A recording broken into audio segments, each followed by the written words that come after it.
Life is strange, the sky is clear. Sit with us, the coast is queer. There's nowhere I'd rather be than talking to you by the sea.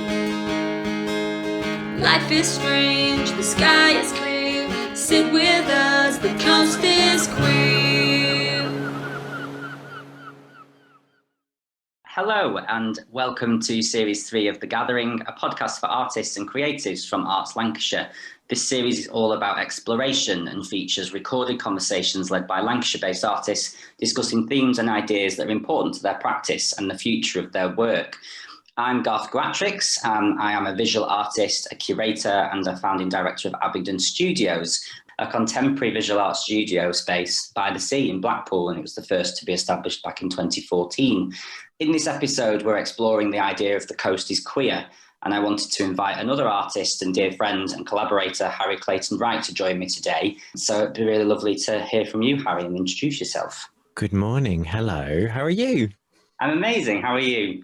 I'm really well. Thanks so much for having me. This is really exciting. It feels like we are allowing people to just hear our natters, of which we do quite a lot. So yeah, this is very lovely. And welcome to mine and Garth's regular gossip. Correct. That's what you're going to get today, everyone. Yeah. So my name is Harry Clayton-Wright. I'm a performance artist, writer and radical creator from Blackpool. I work across theatre, installation, zine and film.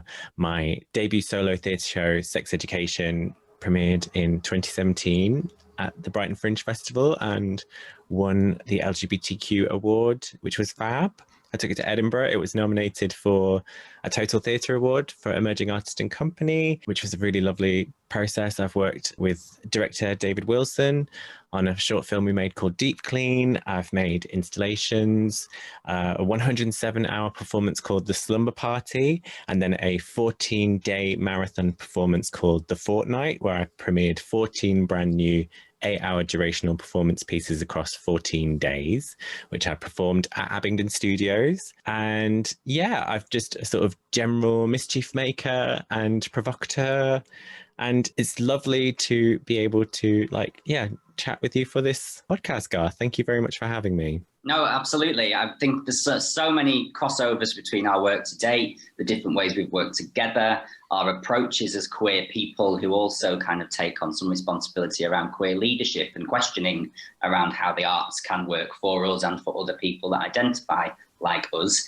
So there's something around this particular podcast and this ethos of the coast is queer that I think is really useful to discuss, particularly around artists listening across Lancashire, organisations listening across Lancashire. I think it's just a really interesting level of insight to give from people that choose to live by the sea as opposed to it's circumstantial, and what we do with that in terms of ownership around ideas and activity moving forward. I think there's something around just to share maybe that the title itself and how that came about of The Coast is Queer. And for me as an artist, I've been back in Blackpool since 2013. I was doing research around the need for artist studio spaces where there was no workspace or particularly no voices that correlated to what I wanted to do as an artist in the area as well. There was this idea of just trying to be visible and take up space. And then this idea that the coast is often, stigmatized as being on the edge of mainstream cultural opportunities, not necessarily quite matching or living up to what people's idea of a spectacle is,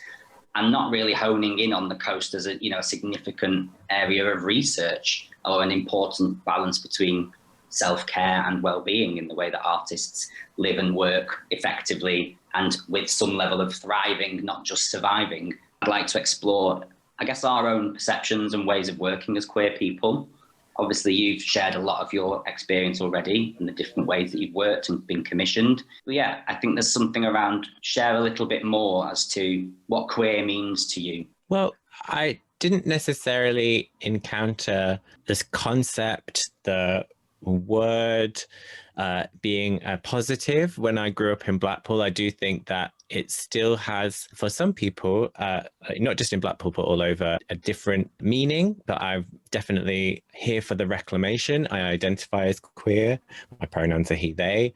And I'm very much about, you know, queerness is political, and my existence, my work is political as well. And I do think that Blackpool, while it does have a really strong LGBTQ community and history, the sort of queerness feels like, and obviously within national conversation as well, it feels like it's coming up. Like, I don't feel like I grew up very aware of that. I felt like the sort of gay scene was very much like part of where I grew up in Blackpool, but in terms of when I moved around the country and started to speak to lots of different types of people, queerness is something that came to me. And then I feel like that's something I moved home and managed to like find other queers in Blackpool, and it felt like a different space than the one I grew up in. And I don't know if you can talk about that yourself, Garth, in terms of your relationship to your queerness and where you found that, and whether you found queerness in Blackpool to be a journey. Yeah, I mean, as someone that's really only moved away, I've always been in Lancashire. Obviously, my work itself, I've exhibited internationally, Norway, Seoul, Iceland. I've done all over the UK. I've got work in collections. But as an artist, I've always lived in Lancashire. And often people are surprised by that. As, why do you live in Blackpool? It often comes as a question rather than oh, great, that's exciting. I've heard lots of good things about Blackpool, because often people don't say that. They have to go, oh, I've heard all the stigma or the perceptions of that place, but I've never been myself. So I kind of, in my queerness and the way I identify, you know, inevitably I am, you know, one of many cis white gay men, but the culture here is also very G in the LGBTQ, and I don't necessarily just operate in that way. I don't want to be in the bars and the clubs all night long in that sense. So my queerness is trying to, particularly through my art, explore that slipperiness of lived experience that is slightly different to what the expected is as a queer person or a queer body. You know, there's not wanting to be the court jester in that sense as to a comedian from Blackpool at the end of the pier. And that has its place as long as we own that identity and we're commissioned to present that identity for ourselves. But when you're invited in that sense, it feels a little bit tokenistic. So for me, my queerness is around slipperiness of language, how things appropriate and cultivate inevitably from one thing to another. We know we're working with the term queer in a different way when we're talking right now from what its original origin was. So there's something about accepting and holding on to slipperiness, and the absurdity and comedy of that. You can't hold on to slipperiness. It's slightly ironic. So that's kind of how I approach it artistically, rather than it's just about personal identity. It's also about conceptual thinking within queer art and queer making. Yeah. You've lived everywhere, Harry. Oh, I have. You have been all over. I've notched up some miles, and yeah, pre-pandemic, I used to be a touring performance artist, and that was a massive part of my income and life. And obviously when everything hit last year, everything went. And immediately, one of the loveliest things to know, and I feel very grateful and lucky and privileged, I'm aware that not everyone can do this. And so I was able to go home to my mum's house, and I moved back into my childhood bedroom and moved back to Blackpool. And I've always tried to keep a relationship with Blackpool within my work. Every time I've made a new project, I've always tried to have one of its like premiere seasons in Blackpool while I've made it, to keep Blackpool very much about the conversation in my work. But I was often based in Brighton between 2015 and 2020 when I wasn't touring. And yeah, I moved home, and it was the best decision I could have made. It's been a wonderful year to be home, to be embraced and very much a part of the Blackpool contemporary art scene. And with the creatives and independents and organizations here, I feel a lot of love and support. I feel very lucky for that as well. Yeah, it's been very lovely to come home, that feeling of familiarity as well, like, and a new appreciation for the local area and all the things there. And I think that was something that a lot of people found because of COVID and because of having to spend more time in locality. It was like, oh, I'm seeing my home in a way that I've not seen it, and I'm appreciating it differently, which has been a massive part of the last year. I don't know if you felt that. Yeah, I have. I think there's something about being forced to be in proximity to where you are from, and this metaphorical wall that's gone around everyone's lives at the moment of you just have to deal with where you are. You can't be wandering off. You can't be spontaneous in the way that your work might carry you somewhere else at the moment because there isn't any work. Yeah. And you can't go and perform, or you can't open your gallery. So you just have to figure out nuance away in the way that practice can evolve. A lot of the Coast is Queer elements of this kind of title and research that I've been doing, a lot of funded opportunities has been around, consultation, trying to engage with other art spaces nationally and keeping Blackpool on the map for its contemporary uniqueness and its rich and unique culture rather than its archaic or nostalgic references a lot of the time. I'm personally trying to activate a conversation around the need for contemporary visual practice in a town like Blackpool. And why aren't we pushing the cultural significance of place in the way that we talk about placemaking? There's so much around the economy of Blackpool and its tourism.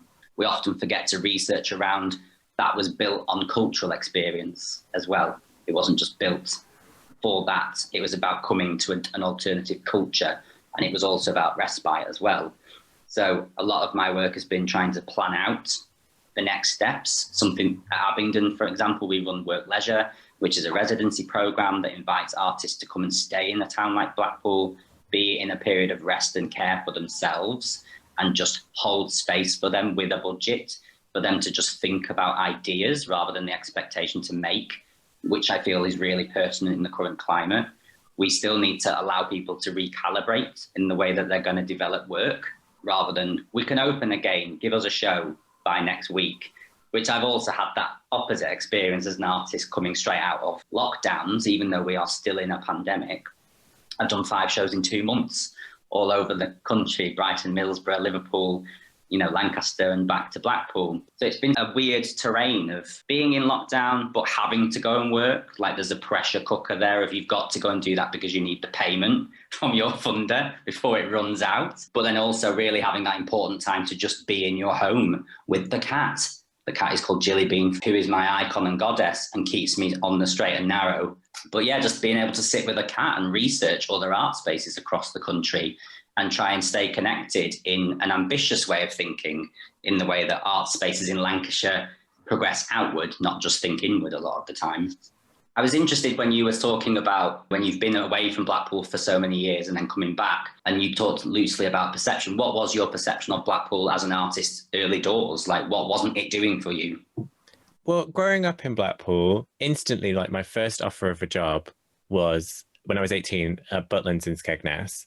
And I came back to Blackpool when I was like in my 20s and worked on Carnesky's Ghost Train on the seafront. I worked at the Sea Life Centre as a mascot, getting rugby tackled by stag and hen parties. And I sort of loosely started developing a solo practice in Blackpool, which then became a stronger solo practice in the way that initially I started uploading deliberately bad parody videos on YouTube of popular music videos. And from that, I got invited to London to be part of the London cabaret scene, which took me to a more sort of Edinburgh fringe festival and that sort of theatre cabaret world.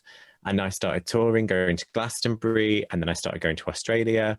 And so all these opportunities arose for me outside of Blackpool. And I did try and either make or do work in the town, but I do feel like I had to go away to learn a lot practically about myself, about the world, about the work that I want to make. And I have these experiences. I mean, I think sometimes we talk about it in terms of the brain drain, in terms of Blackpool and retaining talent and trying to create and keep local creatives around because there aren't necessarily as many opportunities. And so sometimes you do have to find other places to go. I was very thrilled. The first time we collaborated together was something you invited me to do, which was the We're Here exhibition as part of Blackpool Pride 2014, which was the first exhibition as part of Blackpool Pride, which I was like honoured to be part of. And that sort of started also building a different type of like collaboration and working method in the town. And it was, yeah, that was very thrilling. And so I feel like I've always tried to have my finger in the Blackpool pie, but oftentimes a majority of work, I would say like 90 to 95% came from elsewhere. And sometimes you do have to follow that. And COVID wiped all of that out and allowed me to move home and then start thinking in a different way, where now we're working digitally or now we're working locally. And that's wonderful and stuff to aim for. But I think in terms of the way that theatre and performance was, you went to Edinburgh to, you know, to take your show, to then try and book a tour. It was all about being in lots of different places. And now that that's all changed. But in terms of my perception of Blackpool, it has changed over time. And I think a place is what you make of it. And, you know, we all have the responsibility to kind of make the work we want to see and bring the work we want to see, or like start the conversations we want to hear in a place. And I do think that and there are others in Blackpool as well. I don't want to sort of just say that we're the only ones doing it, because that's never the case. Like you know, Blackpool is so full of like wonderful creatives and like independent organizations that just like absolutely champion talent and creativity. BTW, we could all use more money like around here. So I just want to say that.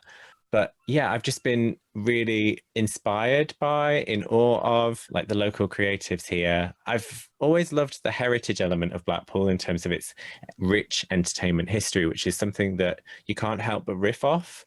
Like, and as someone who has made entertainment in the past, I do feel deeply inspired by Blackpool and the type of work that I see as I grew up, from the, you know, being young at the circus to Funny Girls. Like, it all sits in your brain because Blackpool is so vivid.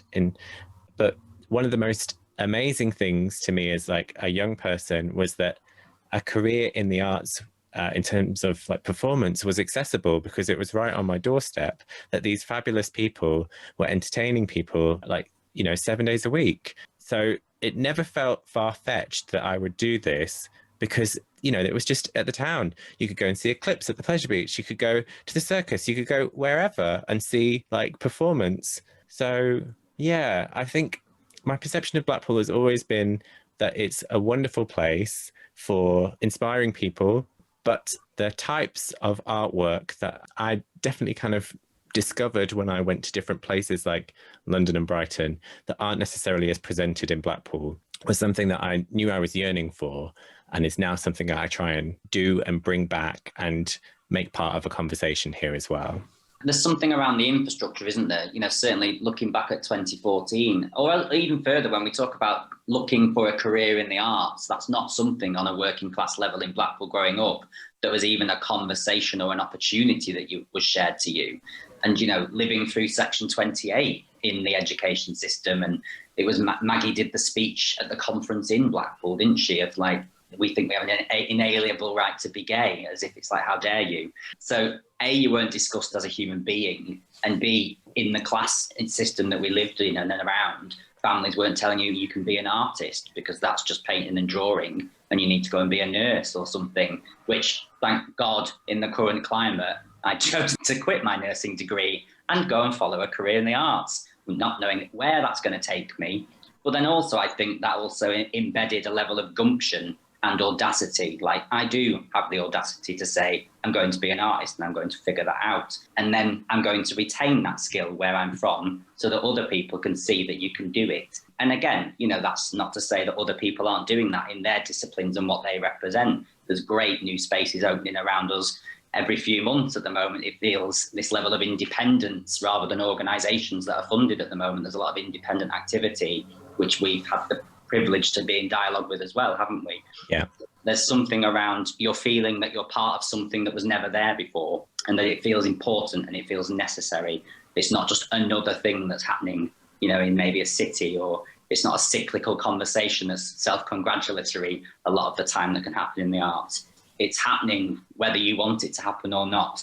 And I think that's something really fascinating for me at the moment, particularly around queer leadership and seeing other queer people moving back here and wanting to have collaborative conversation and wanting to see things enhance and enrich more people's experiences of encountering diversity, of the way things are made, the way people talk, the way people present.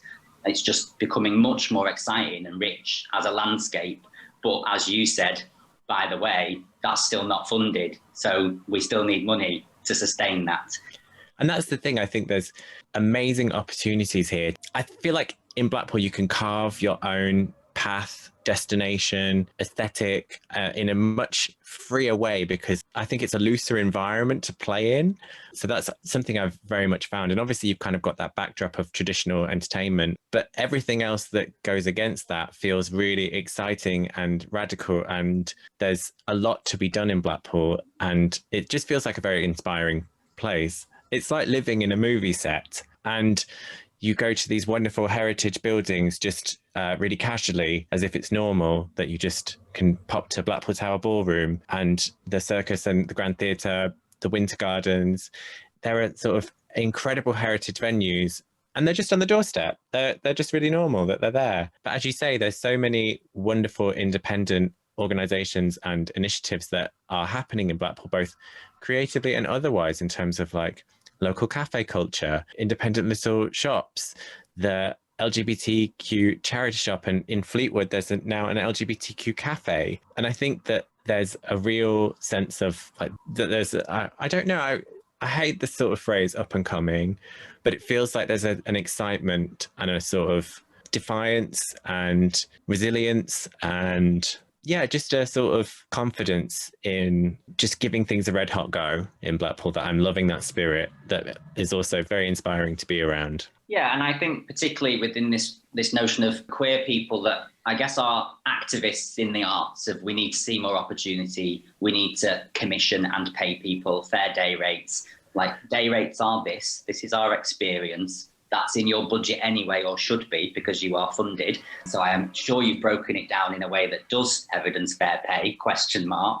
So there's something to my experience of having to be a director of Abingdon for 8 years, predominantly voluntary, unless we get project funding rather than any core funding. And then you pay yourself a novelty little pat on the back fee to manage a number of commission opportunities for other artists. And during lockdown, I think there was something really self-reflective in terms of confidence of, you often run an artist-led space in the way that you think, it's just another thing in the landscape. It's nice to have, it's important. I need workspace for me. So, it's reciprocal in the way that it works and evolves for artists. But, when COVID happened, there was very little visibility of what any commission opportunities were for artists in the landscape through vessels that are there for talent development specifically.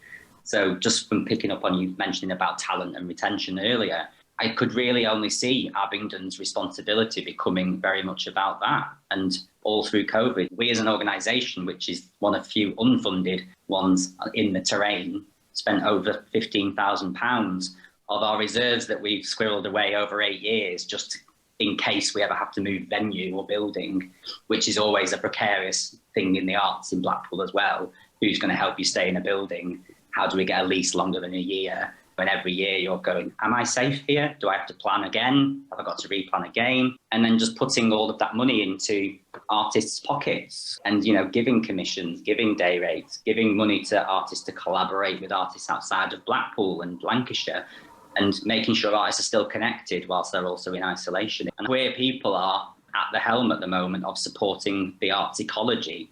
And I think that's really fascinating in the way that usually we're having to operate in clandestine ways for safety and self-care, whereas actually there's a lot of us now at the helm going, come on, what are we going to do about all of this?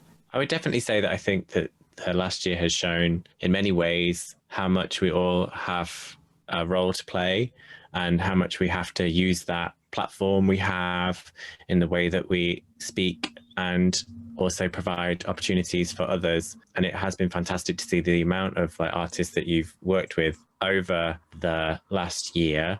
And yeah, as an independent organization, to be able to have offered that support and to just done it so quickly was, it was just what needed to be done. And I think, that looking out for each other and the community is inherent in queerness. I also found it was what can I do? What can I, make or do that provides money, resource, opportunity to others? And, similarly, very proud to have made a project, which was a zine in lockdown called You Are to Know, that was able to work and get money to over 20 artists in the last year. And that's me just as an independent, just knowing that I have a responsibility and what can I do for others? How can I help? It's been a really tricky year. And similarly, I think identifying that, like with you with Abingdon needing a space, and me kind of understanding, well, if I don't have a stage to perform on anymore, what do I have? And how can I utilize my skills and also showcase and platform the work of many other talented people I know? That it just felt like, yeah, there was a lot within the last year that made me very proud to be a queer artist, and I think, yeah, leader in terms of the conversations that we've orchestrated behind the scenes as well. And we can obviously talk about future projects later, but there's some obviously very exciting things that I think we've identified and been able to work on and work towards going forward. That's a sneaky plug to stay listening for things we're going to drop later. I think there's something there, like, let's start with those collaborations. You know, let's share our experience of collaborating over the last 18 months and previously. You know, we first met, as you said, when I curated the first Pride exhibition and heritage showcase in Blackpool with Blackpool Pride, and, you know, Left Coast, CPP, put money into that, and Arts Council, so thank you very much. And then that was an opportunity to, you know, be visible as a curator, not just a local artist in the landscape. There's something about our collaborations that enrich our own practice and the importance of collaboration that I think is really nice to talk through. Like, for example, I mentioned I've done the 5 collaborations in the last 2 months, but that's been a 6-month process of, you know, receiving my own Arts Council grant to continue this kind of series that I do called In Collaboration With, which previously we've done at Grundy Art Gallery as well as part of a solo show called Shy Girl that I did there. And then embedding this collaboration program of working with other artists to showcase, again, this slipperiness of not holding to ransom what a contemporary visual artist does or makes or includes in their work a lot of the time. You know, why can't it be live performance? Why can't it be campus tits one day dressed as a clown? You know, so that's 8 collaborations in the last year that me as an artist has found money for to invest in supporting other queer identifying artists or people. And then I know, like, let's elaborate more on your collaborations that you've been doing as well. Well, with You Are to Know, there were 4 issues in which I was able to work with some amazing artists who are also pals. Well, I just sort of reflected and was like, I've got so many like wonderful pals who I can just call up and be like, hey, I've got a little bit of money that I can get to you. Would you like to present your work as part of this zine project we're doing, which was through the format of being inspired by the graphic design of vintage erotica and top shelf publications from the 70s, 80s and 90s. So like creating a sort of like vintage porno mag aesthetic, but putting artists, many of whom were on stages, into the pages of this online zine. And it's just been a sort of really, really, really wonderful project to work on with Peter Collins, aka Polari Press, an independent design publishing house in London, who I just messaged and was like, hey, would you help me make this digital zine project? I don't have any shows anymore. And we've just created something that I feel is really beautiful and a lovely experience that seems to have resonated with a lot of people. It's been viewed online by people in up to like nearly 70 countries. It would take me so long to tour to that many places, and it's been a wonderful experience, very holistically. Garth, I have a question for you. And that's about your relationship to class and queerness coming from Blackpool, and how that affects you when you work in the sort of art world outside of Blackpool, but then also how you come back and navigate working in the town and how that affects you. Because I am aware that sometimes can be quite difficult in terms of, I know certain art worlds aren't necessarily welcoming to certain types of people, and yeah, just your experiences with that. Yeah, I think class for me, you know, inevitably, as soon as there's austerity or concerns economically, inevitably middle class or upper class people can sustain an arts career because so much of it needs to be self-funded or lifted up or supported through family. Within the arts, there's often no guarantee of what might come back economically from that cost. And to live and work in London just so that you are associated to the best of the best in the way that you might have to play the game. And then sometimes a barrier to that is class, because with working class comes, you know, you are below the breadline. You know, my upbringing is on the poverty line in how, you know, the way that we categorize that as a culture and a country. And, you know, we didn't have much. Everything I've achieved is through working 3 jobs travelling on 2-hour buses back and forth to go to the nearest university, and then still go back home and bring a pizza from the pizza shop I worked in until 1 a.m. in the morning. Inevitably, we are a heavily working class culture. 18 million visitors a year to Blackpool, like, sustains that comment. It is the majority, but we're often made to feel like we're the inferior. So there's something in the past, in my experiences, it has created anxiety of going into rooms. I've done terrible interviews for jobs outside of Lancashire. I've been shortlisted twice for Claw Leadership, and I think they're great. I'm not going to slag them off for not selecting me. Your loss at the end of the day. But it was very much to do with my own perceptions of myself going into a forum like Somerset House in London and sitting with a semicircle of people around me asking me questions that I hadn't quite prepared myself for, because I was too concerned that I wasn't going to impress enough because I'm where I'm from. And I think stigma and perceptions of place do embed in your behaviour a lot of the time growing up, like, oh, maybe we can't, maybe we shouldn't. And you question things rather than just animate and crack on. So I think there's definitely been a decade of anxiety and, feeling closeted in my own self-belief, but also my identity. And then just going, do you know what? Sitting in that space, all I ever get is that sense of I've not achieved my full potential. So I just need to get over this now and crack on.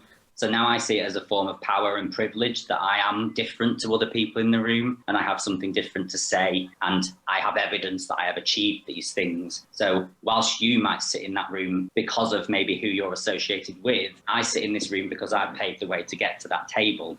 So it's just a different way of having to, remove limiting beliefs and just accept your achievements, which I think you've known me for many years. I can often talk myself down.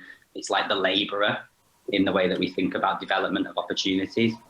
Late stage capitalism, we're judged by our productivity and output, and, can that ever be enough?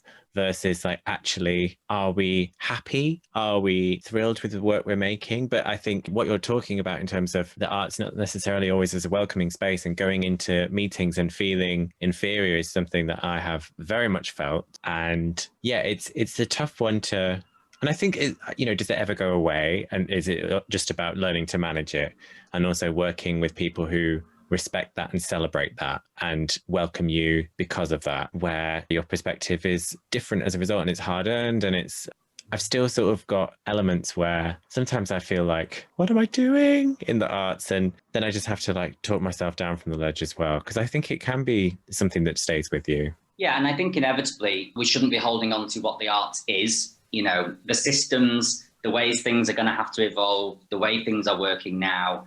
Most people that have had success in things, or things we look up to, have had some level of alternative or radical approach to what was already there. And that's not about disruption as a negative. It's about queering the norm. It's about queering the norm. It's about agitating something that's stagnating. We've got to keep testing. We have to keep questioning. We have to keep putting different feet forward, or dipping our toe in the sand, all the coastal references now. Queerness as survival, and being able to approach, your working practice with that extra element of being able to understand that you need to approach things differently, because that's how you approach life. Yeah, and also not being shamed in the idea that we're asking for pay as artists. It almost seems audacious to, how dare you ask for money? It's like, well, hang on, you're a funder. I'm an artist. I deliver work for you. That's payment. In any other industry, it would just be, there's a transaction that has to happen before you ask me to do any work. But I guess I have a question for you, Harry. Hit me. So you've mentioned class to me and perceptions. I think there's something, given your body of work and where you are now and what you have done over the years, I guess what your perceptions and experiences are around work that deals with sex and, very visible around sex and body, and whether that's body positivity or not, or whether that's just about showing, desire rather than deviance. I'm really curious about your experience in, how visible you have been with your body and any impact, that's had in terms of the perceptions of you as an artist in the way that you work with people.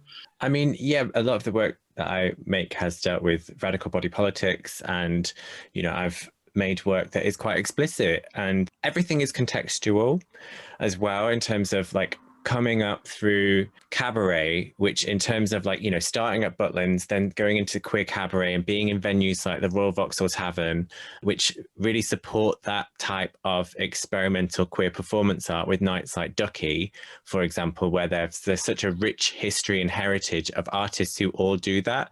I'm not new. I'm not sort of doing anything that hasn't necessarily been done before, but I'm sort of feel like I'm continuing a tradition of artists who explore their body in their work. And one thing that is quite interesting to me is that I think it was quite tricky at first in terms of always trying to make people see it as art, because I loved that idea of artistic expression could do that. And I think I have towed the line in terms of being explicit on social media as a form of like provocation against heteronormativity and the way that you should be seen. And also, you know, Deep Clean, there's a video of me that is, if you boiled it down, quite explicit. It's an insertion act, and I'm doing something with a vacuum cleaner that, you know, many people probably dream of doing, but I'm doing it. But the point with that film is that it's directed by a Grammy-nominated director. The production values are pure Hollywood, and we've really tried to take something that could be seen in a certain light to the sort of level of spectacle that it deserves. And David really pushed for that, and insurance companies turned us down. Like, people wouldn't touch us. Locations like refused to let us film there because of the content of the work. But we really wanted to see that type of radical anarchic performance that we love in clubs in a different context. And it was really hard to get it done. And so I will always love that kind of work. And I think now I'm really interested as well about having different conversations coming from that and seeing how people respond to that like body of work that I've built. And I'm really proud of it. And it's done wonderful things. Like Deep Clean went to South by Southwest and like was premiered by Nowness. And, you know, Sex Education, my show, has toured, went to Sydney Mardi Gras, and you know, it's done really well in Edinburgh and other fringe festivals. So I think I've always just tried to present that work with such a tongue-in-cheek smile, and I would say a Blackpool cheekiness and ta-da element that I think I've been able to, I wouldn't say get away with it, but I've been able to get it to the back of the net. And it's not always been easy. It's been challenging to have been met with a lot of no's, hesitancy, behind the scenes sort of, what's he doing? What is this? But, you know, at the end of the day, the work I feel like has spoken for itself. And the energy that I've tried to approach with it has allowed me to convince people. But it is, you know, in terms of respectability politics, I don't know what I'm going to live with later in life for having done this and putting work out there like that. And I would like to hope that we live in a society that is very much like, it's just sex, it's just a body, no big deal. But I also know that's not the case in a country that deals with shame in ways which are quite tricky. So yeah, but for me, context is key. Like, it lives in artistic homes, it is artistic, and you know, that's not what I do all the time every day, but it's like, you know, in terms of pure fantasy as well, it's been something that has been quite fun to construct. And you know, if I'm allowed to, I don't know if I'm allowed to swear, but F with people, so to speak, as well, in that sort of joyful middle fingers up, but kind of like, haha, look at this, look what I can do, tee which I definitely kind of had that really like that energy when I was like in my 20s about really wanting to just go there. I really love, like, your body of work is so eclectic and diverse, even though there is commonality through it, there is consideration. You approach things very much as an artist with a body of work that's really well considered and contextualized. As you say, it's important. It's not just about shock value. It's not just about throwing something out there. Your Fs to society are also planned and thought through. And there's a reasoning behind that in the time that you're doing it, with the people you're doing it with. And that's just about people forgetting that artists are also conceptual thinkers and good project managers for themselves as well. And there's a really lovely quote in an educational way about looking about sex and bodies by Sasha Kazantseva, who's like a Russian blogger and journalist. And she said, maybe if we learn about the importance of diversity, self-reflection and communication in our sexual lives, we'll see that these things are essential in other areas of our lives too. And I really like that. We actually can deal with self and sex. We can understand a better way of just living in the world around us anyway, and that things are more fluid than we ever give them credit for. I like that. Like throwing a quote in every now and again, you know. But there's also, you know, the inherent campness of your work. And within mine, in maybe more of an object and abstract way, there is campness, and there's an inevitability of our upbringing and being from Blackpool that does feature aesthetically or conceptually in the way that our work evolves and presents itself. I've always found campness as one of those tools to be able to come in and hit people, make them laugh and disarm them, and then pull the rug out. Like, it's one of these tools in my artillery that I'm able to, like, win you over with a sort of laugh, a cheeky wink, and then I'm able to go there. So I found like camp to be a really useful tool to subvert. And I do remember, you know, at Butlins hosting a show as a camp 18-year-old, being in front of audiences who are like, right, who's this? And just having to work and make people laugh and then being able to like win them over. And so I think that has come to me and been really useful in terms of engaging people, but then also being able to pull the rug out from underneath as well and subvert within that. And another clang for you, really, because there's just been so much good output at a time when people think artists aren't being active in the ways that they expect to see art. But Camping the Collection that you did with the Harris Museum and Art Gallery in Preston, it's just a phenomenal collection of video material. Like, if anyone's not seen it. Yeah, I'm so grateful to Catherine Magonye, who used to work at the Harris Museum and gave me that opportunity and thought that I would be able to interpret the collections through the lens of camp. And we created a 3-part video series, and it was just amazing to be sort of let loose in that kind of building and to, sort of toe the line of like, what can you get away with in this context? And I feel like that's a lot of my career is like, what can I get away with in this context? How far can I push it? But specifically, like throughout the whole thing, and thank you very much for saying so, I feel like the commonality is quality, in that I really like things to be of a certain quality that is undeniable, so that you feel comfortable instantly looking at a piece of work that I've made. Because I do often think as well, like, if I can relax you in terms of like, okay, you know, you're in for a good time or a laugh, then we can really go there. And I think that that's something that I'm quite proud of, and I feel like is in my wheelhouse. I have a question for you, Garth. Hey, go. What advice would you give either your younger self or to a young queer artist who is just starting out? What would you say to little Garth, as a certain host might say? No, that sort of learned experience, and what would you sort of say to champion and sort of encourage that person? Well, firstly, I don't refer to it as little Garth. Secondly, how hilarious. For anyone listening, we told each other we'd ask some questions of each other in between the chat today, and I have the exact same question written down, as if we're both on RuPaul's Drag Race. So we're holding little portraits up of each other now as children. I would say, if you knew what you knew now, which hindsight's a wonderful thing, isn't it? Don't tell yourself no for too many years. Don't talk yourself out of the ideas that are in your head. That just leads to frustration rather than opportunity. Go away to come back, as we've both done as artists as well. You know, I did take advice 10 years ago of, you're not going to get the jobs you want in Blackpool because you're just from here. So you need to go away and prove yourself and come back.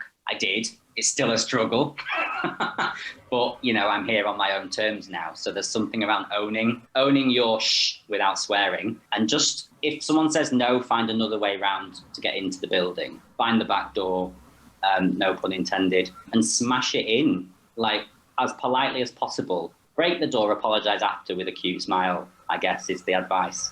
And take other people on the journey with you. Don't lead into a level of being egocentric in that way. Think collaboratively. Continue to invite people into your world, because you will just be a better artist for it. Be radical. Live somewhere else that's not expected as an artist. Don't go and work in Pret, a stone's throw from a major gallery. Actually just open your own workspace and invite people to your party, I guess, is advice I would give myself. What about you, Harry? I love that. Thank you very much for that. Advice I would give my younger self, I would say create and own the narrative of your career, and a career takes a long time to build. So sometimes I think you can feel disheartened if things aren't going as fast as you want. But yeah, reputations aren't built overnight, and everything you do is laying the foundation for you to be able to move forward and to be the best version of yourself that you can be. As you say, create your own opportunities. I always think investing in your own practice, and I'm not just talking about financially, but time as well, where I know that that can be difficult at some time when people are earning and having second jobs. But I think, you know, definitely scheduling in that time for yourself to work. And even if that is like to read, to be inspired, to go to galleries, to go to shows, I think that that's really important. Know the marketplace, stay ahead of the curve and be iconic. I would definitely say that. One thing I am absolutely a massive advocate of is know what makes good documentation, because that to me is something that is really important when you're making, especially performance, which can be so ephemeral in terms of theatre and installation and live events. For yourself, for your memories, for your portfolio, it's really useful to have that documentation to be able to go on with. Be hungry, tenacious, ambitious. Don't be a D word. And yeah, have fun. I think when people feel you having fun, it's infectious and people want to get on board with that. So if you just kind of like march to the beat of your own drum, which is like, you know, your weirdness and eccentricities are your biggest strengths, because they're actually what makes you you and different. And if I go out and love what I'm doing and feel like I'm really connected to it, then that will really resonate with people and they'll be able to feel that in a different way. And I think that that kind of energy is applicable across discipline. So if you're really passionate and excited by this thing that you're doing, even if it's different to what you've done before, but there's just something in wanting to experiment with a certain thing because it's interesting to you, like follow that, make that yours, and like don't accept no. Like this, you can learn on the job, you can learn doing something. Like if you want to make a theatre show, like learn how to write one. If you want to make an installation for the first time, do a durational performance to see what it feels like, just do it. Like, yeah, I could say no one's stopping you, but there are obviously structural barriers. But that's where I think, you know, just making your own work and creating your opportunities and finding like-minded people that are doing similar things in an artistic community is really important to, yeah, just finding the essence of things that bring you that joy. Because this should be like, as much as this becomes our job and about money, it's also why we go into it is love and joy. So if you can protect those elements while also, you know, turning a buck and making a coin, please do. Like, and yeah, just know that we fully love and support you.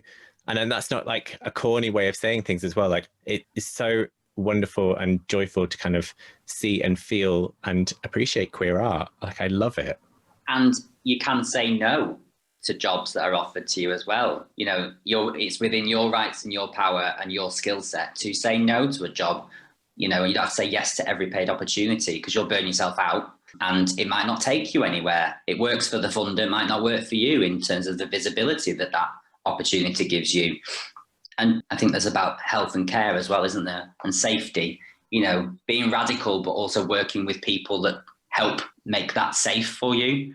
You know, it's not about just being provocative, extrovert without any thought around your own safety. And organisations, I think, can learn a lot by working with queer community and queer leaders. I think there's something that we can really enhance and add value to, which is few and far between. I think we both have evidence in the area of not seeing many other queer people in significant roles, you know, making change. There's not a lot of strategy. There is a need for that. And I think involving queer people in that conversation is necessary. Yeah, very much. And in terms of like waiting for organizations to shift or change, you know, the chances are you could be waiting a long, long time.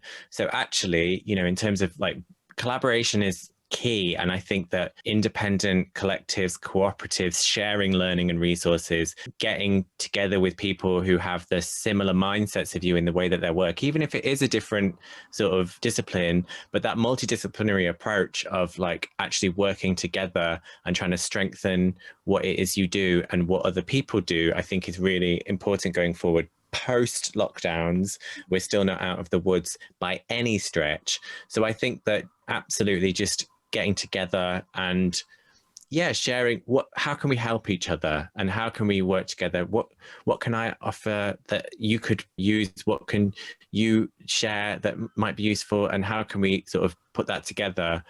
Also, just to pick up on what you just said, is that like I do think it's important to learn from your mistakes and learn quickly, but most importantly, learn from other people's mistakes so you don't have to make them on your watch. Because actually, like, just listen, like, talk, be a chatty Cathy, and just get as much advice or insight as possible. Yeah, but if you're being asked to give your insight and expertise in an organisational setting, pay for that time, please. Oh, yes. We do need paying. We're self-employed people. If you'd like us to sit on boards to tick a box as a queer person, fine. We're also ticking a box by working with you. But let's pay each other and find partnerships that are actually economically viable. I think that's fair to say, would you? Oh, absolutely. I do agree. Pay your queer artists. Just pay artists as well, actually. Let's pay artists. Yeah, a little bit of sass.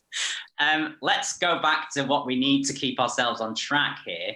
We need to announce what we're actually working on together and like share the future of what's coming up for everybody. I'll let you announce our news. How about that? Oh, well, thank you very much. I feel a certain sense of pressure to make sure it's a good announcement. So mega excitingly, Abingdon Studios and myself, Garth and Harry, who are here right now, we applied to Heritage Lottery funding to create the first formal LGBTQIA heritage archive in Blackpool. And we received the grant, which was just so exciting and overwhelming and encouraging. And we're very, very grateful. And we're excited to start work on this project where we are going to create and collect oral histories and document queer stories in Blackpool before it's too late. We don't want them to disappear. We want to be able to collect them and capture them and protect them. And as part of what we're going to do with that is create a sound installation at the Old Electric, which is, by the way, a fabulous new venue in Blackpool. Shout out to the Old Electric and everything they're doing, which is just a really, really, really wonderful thing. Do look them up. But on the 23rd of October, we are creating a sound installation with some of these oral histories that we have captured. And we will also be sort of there talking about the project, and throughout as well, there's a survey that we're going to work on to try and identify the needs and wants in terms of heritage of the LGBTQIA population in Blackpool and the surrounding areas. To be able to build on this, we are very excited about where we think this project can go. And we've received a sort of introductory grant, and we're wanting to definitely build on this because we think that there's so much that can be done in terms of exploring queer heritage in Blackpool. It's rich and it's exciting, and we're just very grateful. And yeah, we can't wait to launch and do this project. Was that a good announcement, by the way? That was a beautiful announcement. And we've got a sexy new logo, which we're very proud of. Yeah. Who designed our logo? Polari Press, thank you very much. Thank you. Shout out. And then we're offering certain things around training for oral histories, aren't we, within the community as well, so that other people come on board with how to sustain that archive and it's consistently available and accessible for people of quality so that you can listen to them properly. I think it's really exciting to look at that as an installation as well, in a way that continues our collaborations. Is this our 5th collaboration now? Yeah, we've done quite a few, haven't we? No, it's almost like its own business, but who knows what the future brings. Wink. So yeah, and then other things that are happening in Blackpool and therefore Lancashire. There's the AN Assembly Conference, which, if anyone doesn't know what that is, AN, as the largest UK membership for visual artists, is a national network. It offers conferences in usually 4 places every year. Obviously, there's not been any because of COVID. It's never come to Blackpool. Abingdon pitched for it and said, let's bring it by the sea. And we got that as well. So we are delivering the first AN Assembly Conference in Blackpool, which will be in late September this year. It's going to run across 2 days, which it's never done that before. It's going to have lots of things online as well in terms of the safety for people to be able to access it still in the current climate. So yeah, there's loads of commissions for panel speakers. We're doing research at the moment around a seaside curators and artists network, which is in a current pending funding bid to Arts Council, if you're listening, wink, wink. And we look forward to your decision. So there's something about being able to brand a new network that is focused on artists on the edge of mainstream cultural opportunities, and how artists connect to curators, and how artist-led connects to institutions, so that we are looking at real professional development and opportunities for artists as individuals into the way that they are then exhibited, they are documented, and they are collected. So there's huge kind of undercurrents of research happening at the moment, being led by little old us in a place like Blackpool. Like, who knew? So I think that's everything that we've got going on, isn't it? Yeah, I can also say if you happen to be around in August on the 8th, 15th and 22nd, we will be running at the Old Electric a Sober Social Sunday, which is a meetup group for LGBTQ people who might want to socialise in a sober environment. There isn't necessarily much sober provision in Blackpool for queer people, also around the country as well, actually, like, to be fair. I often think, in terms of sober queer spaces, what have you got? A bookshop, a clinic, a charity. I can't really think of too many. So more sober queer spaces, and I'd really like to be part of hosting that. So which is why we're hosting these events at the Old Electric. So do come along. I don't know if you've got any sort of personal things that you're working on that you want to share, Garth, but hopefully, fingers crossed, I also have some pending work that I hope gets some funding around making and devising and building a new show, a follow-up to Sex Education. I would hopefully get that and premiere it in Blackpool at some point next year. So yeah, I'm excited to sort of be developing a second show now. Yeah, fingers crossed, get some money and we can start work on that. And then for my side, as a curator at the moment, I'm working in partnership with UK New Artists, which is a Nottingham-based NPO, National Portfolio Organisation, for any non-orgs listening. And that's in partnership with the Saatchi Art Gallery to do the second year in a row of a brand new £10,000 Emerging Artists Art Prize, which, 10 grand for emerging artists within 10 years of their study or non-study is quite a formidable opportunity. That's available online now for applications, and I'm very excited to keep working with them. They're a great organisation and have really helped me over 5 years as a queer artist with opportunities in and outside of Lancashire. We're part of the Guild programme, Abingdon Studios, which is a cohort of 20 art spaces in the UK, and we're the only art space in Lancashire selected for that, and that's with East Street Art, so shout out to them.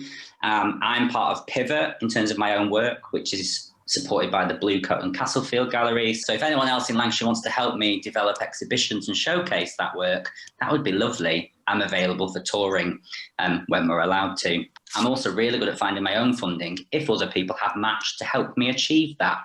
So you give me a little bit and I'll turn it into more. And that's the thing too, isn't it? Where it's like you find a little pot and you can turn it into more money to be able to create more opportunities for others, which is just something that feels really lovely to be in a position to be able to do at this point in a career, to go from those sort of little commissions, little opportunities, to then be able to be in that place where you can write an application, it be successful. Fingers crossed for the future ones. But speaking of the others, where, that you can get money to others when making your art, when making a project happen. It's a very wonderful feeling.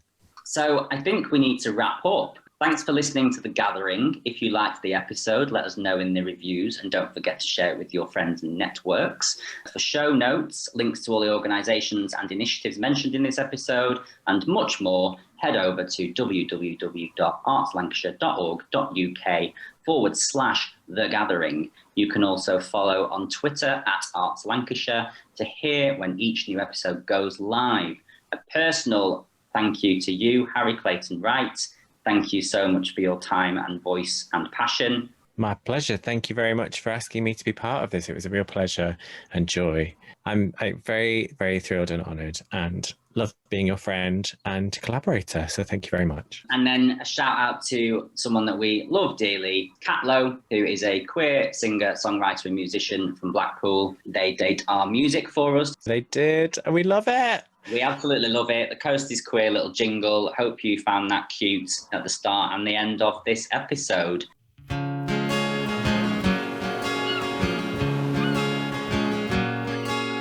Life is strange, the sky is clear. Sit with us, the coast is queer.